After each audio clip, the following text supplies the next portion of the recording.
카타르 에너지가 한국을 포함한 장기 LNG 계약에 불가항력을 선언했습니다. 복구에 3년에서 5년이 걸릴 수 있다고 했어요. 그런데 같은 날 트럼프가 이란과 협상이 진전됐다고 말한 지 하루도 안 돼서 이란의 미사일이 텔아비브 한복판을 직격했습니다. 여러분이 들고 계신 삼성전자, 적금, 달러 예금, 가까이에 있는 가스비 고지서까지 오늘 전부 제가 다룰 내용에 묶여 있습니다. 안녕하세요. 나나의 시선 나나입니다. 투자에 관심 있는 분들이라면 알아야 할 것들부터 글로벌 동향까지 최신 데이터로 가득 담았습니다. 영상 끝까지 보시면 체크리스트도 확인하실 수 있으니 채널 고정해주세요. 오늘 핵심 질문은 이겁니다. 트럼프의 5일 유예는 진짜 출구인가? 아니면 유예 기간에도 전쟁이 계속되는 구조인가? 이란의 미사일 제공격과 유가 재반 등부터 트럼프 발표 직전에 움직인 수천억 원의 수상한 돈, 미국과 유럽, 영국이 동시에 보낸 스태그플레이션 신호, 사모대출 환매 제한 확산, 그리고 한국 에너지 비상 대응까지 순서대로 가보겠습니다. 지난 영상에서 트럼프가 딜을 하겠다고 했어도 전쟁이 끝날 거라 가정하지 마시라고 말씀을 드렸었는데요. 오늘 정확히 그 일이 벌어졌죠. 트럼프가 5일 유예를 선언하면서 이란과 주요 쟁점에서 거의 합의에 도달했다고 말한 지 하루도 안 됐는데 이란이 이스라엘의 텔 아비브 주거 지역에 미사일을 쐈습니다. 최소 6명이 다쳤다는 소식이 있었습니다. 이란 국회의장은 트럼프의 협상 주장을 시장을 위한 가짜뉴스라고 공식 반박했는데요. 이전에도 협상은 없었고 앞으로도 협상은 없을 것이라고 전했습니다. 어제 코스피가 2.74% 반등한 이유가 여기 있습니다. 협상 기대에 오르고 장중 미사일 소식이 들어오면서 상승폭이 줄어든 겁니다. 기대감에 올랐다가 깎인 거예요. 호르무즈 해협은 여전히 막혀 있습니다.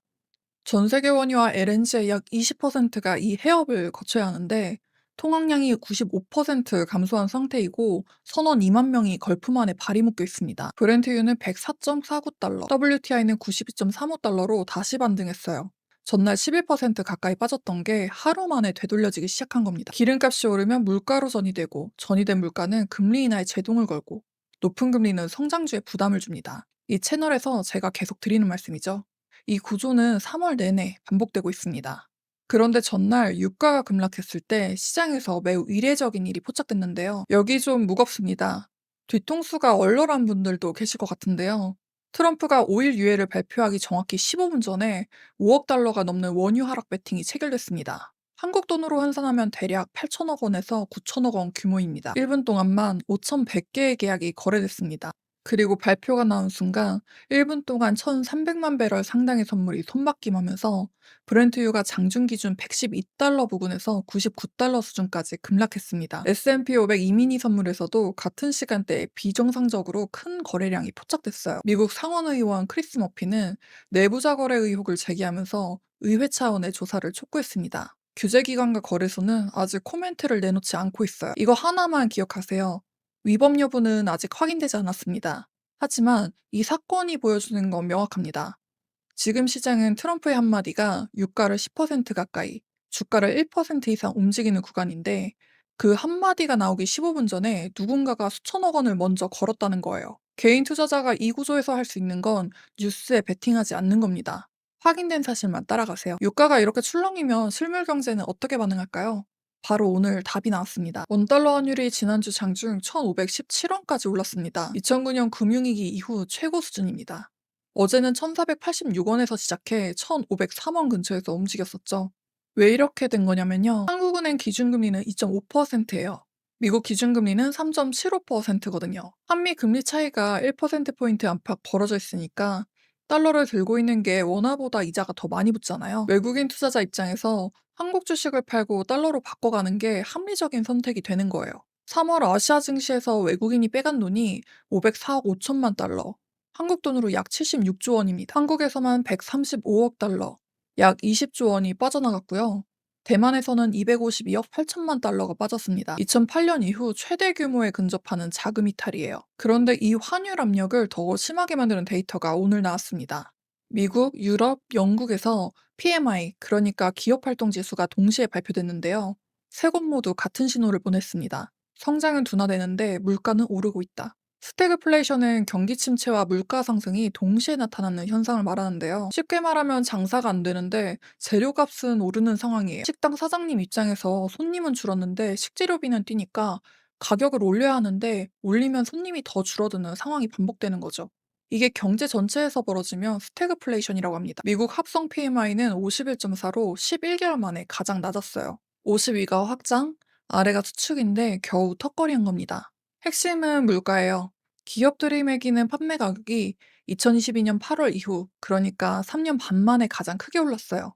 고용은 13개월 만에 처음으로 줄었고요. 서비스업 고용은 2026년 들어 처음 마이너스로 내려갔습니다. 유로존도 합성 PMI가 50.5로 10개월 만에 최저고요. 거의 정체 상태예요. 제조업 원가 지수는 68.6으로 급등했고요. 공급 지연은 2022년 10월 이후로 최악이었습니다. 영국은 더 심한데요.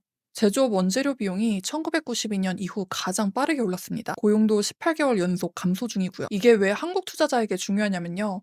연준 입장에서는 경기를 살리려면 금리를 내려야 하는데 물가가 오르니까 금리를 못 내리는 딜레마에 빠지는 거예요. 금리가 안 내려오면 성장주 밸류에이션 천장이 막힌다고 계속 설명드렸죠. 금리가 안 내려오면 원달러 환율은 1,500원 근처에서 계속 버틸 거고 여러분의 통장의 원화 가치는 계속 깎이는 겁니다. PMI가 이 구조를 세 대륙에서 동시에 확인시켜준 셈입니다. 그러면 다음으로 넘어가 보겠습니다. 에너지 쇼크가 실물 경제를 누르고 있는데 금융시장 안쪽에서 번지기 시작한 신호가 있어요. 사모대출 불안이 번지면 AI 호재도 못 버틴다고 말씀을 드렸었는데 오늘 그 구조가 한 단계 더 나아갔습니다. 사모대출이 뭔지 한 번 더 짚고 갈게요. 은행이 아니라 펀드가 기업한테 돈을 빌려주는 시장이에요. 문제는 이 펀드에 돈을 넣으면 투자자가 돈을 빼고 싶을 때 바로 못 빼는데요.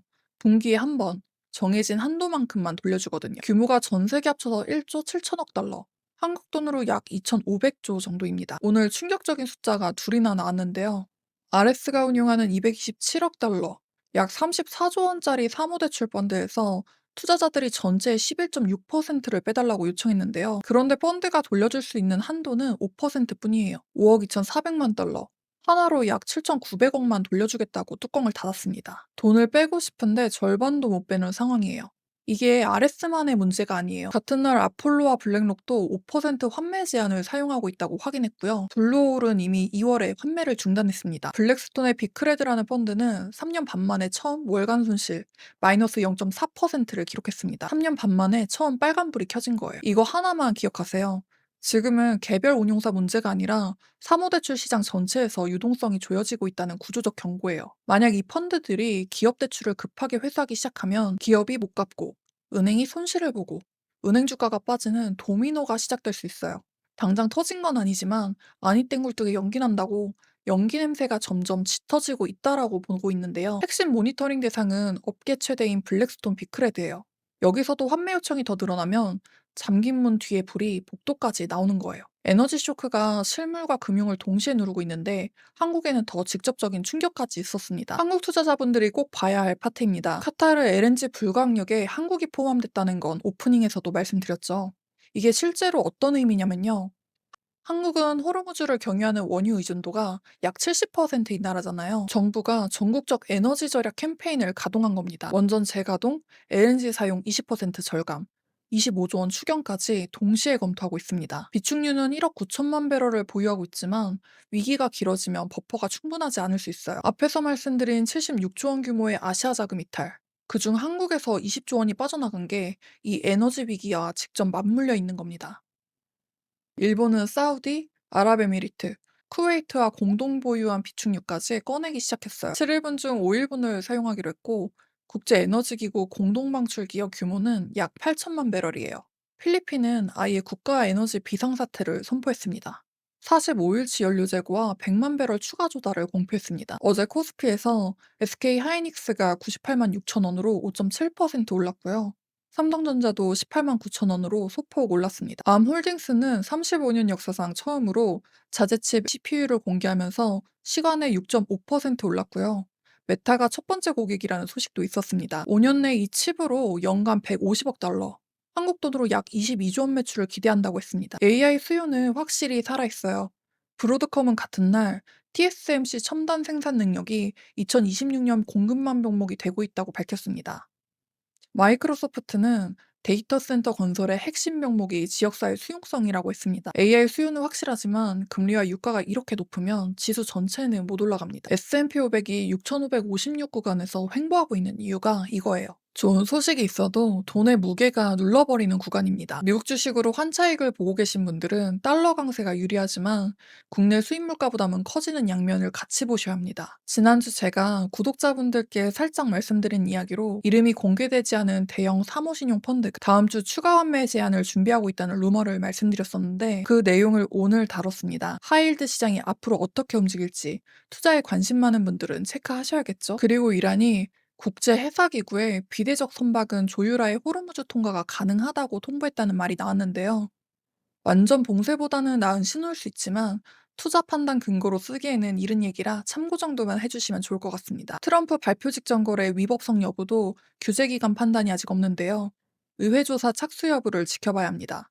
확인되면 그때 더 자세히 다뤄보겠습니다. 그럼 오늘의 체크리스트 5개 꼭 확인하세요. 첫 번째, 트럼프 이란의 5일 유예 기한이 한국 시간으로 3월 29일 토요일 아침입니다. 그 전에 이란 미사일이 멈추는지를 보세요. 유예 기간에도 공격이 계속되면 유예 자체가 의미를 잃습니다. 두 번째, 브렌트유가 100달러 위에서 고착되는지를 지켜보세요. 100달러 아래로 이틀 이상 안착하면 완화 신호고요. 다시 110달러로 가버리면 전날 급락분이 전부 되돌려진다는 뜻입니다. 세 번째, 블랙스톤 비크레드의 다음 분기 환매 데이터를 보세요. 이미 월간 손실이 나왔고 RS, 아폴로, 블랙록, 블루홀까지 환매 제한이 나왔습니다. 비크레드에서 환매 요청이 더 늘어나면 잠긴문 뒤에 불이 복도까지 나오는 거예요. 네 번째, 카타르 에너지 불가항력이 다른 LNG 계약으로 확대되는지를 보세요. 가스는 원유보다 대체가 어렵고 복구에 3, 5년이 걸려서 한국전력과 가스 비용에 직접적인 영향을 줍니다. 다섯 번째, PMI 물가지표가 4월 소비자 물가와 PCE에 실제로 반영되는지를 지켜보세요. PCE란 개인 소비 지출 물가지수로 연준이 가장 중요하게 보는 물가지표인데요. 기업 판매 가격이 3년 반 만에 최대로 올랐거든요. 이게 소비자 물가로 전이되면 연준 금리 동결이 더 길어지고 인상 논의까지 다시 나옵니다. 오늘을 한 줄로 정리하면 이거예요. 5일 유예 기간에도 미사일은 날아가고 에너지 쇼크는 PMI와 사모대출을 통해 실물과 금융 양쪽으로 동시에 번지고 있다. 이거 하나만 기억하세요. 시장이 기대로 오를 때는 조심하고 확인으로 오를 때 움직이는 겁니다. 어제 코스피가 협상 기대에 올랐다가 미사일 현실에 깎여서 2.74%로 마감한 게 그 증거인데요. 브렌트유도 99달러까지 빠졌다가 104달러로 되돌아왔고요. 기대는 하루면 깎이지만 현실은 아직 바뀌지 않았습니다. 오늘은 여기까지 시장을 살펴봤고요. 양질의 데이터를 제공해 드릴 수 있도록 구독, 좋아요, 알림 설정 부탁드릴게요. 여러분의 클릭이 저에게는 많은 힘이 됩니다. 내일도 꽉 찬 데이터로 찾아뵙겠습니다.